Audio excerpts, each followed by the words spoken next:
পৃথিবীর ইতিহাসে এমন কোনো মানুষ জন্মায়নি যে পৃথিবীর প্রত্যেকটা মানুষকে খুশি করতে পেরেছেন। আপনি পৃথিবীর প্রত্যেকটা মানুষকে খুশি করতে পারবেন না।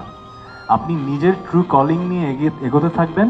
কিছু মানুষ যারা আপনাকে জেনুইনলি ভালোবাসে, তাদের জন্য কাজ করবেন, তারা আপনাকে ভালোবাসবে, এতটুকুই এনাফ। সেটা যেই কাজই করেন।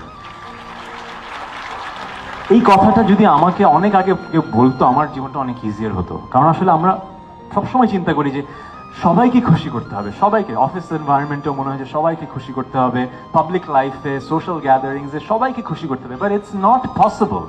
Human nature. আপনি মানুষের চোখে বড় হতে চাচ্ছেন, কিন্তু আপনি খেয়াল করছেন না মানুষের চোখে বড় হলে there are going to be jealous people who are going to be trying to pull you down, তাই না? তাদেরকে তো আসলে আপনি খুশি করতে পারবেন না, পারবেন? তো সবাইকে খুশি করতে চাবেন না, শুধু জেনুইনলি নিজে এবং নিজের আশেপাশের ভালোবাসার মানুষগুলোর খুশির কথা চিন্তা করে ডিসিশন নেবেন। দেখবেন বাধা বিপত্তি একদম ইরেজড হয়ে গেছে।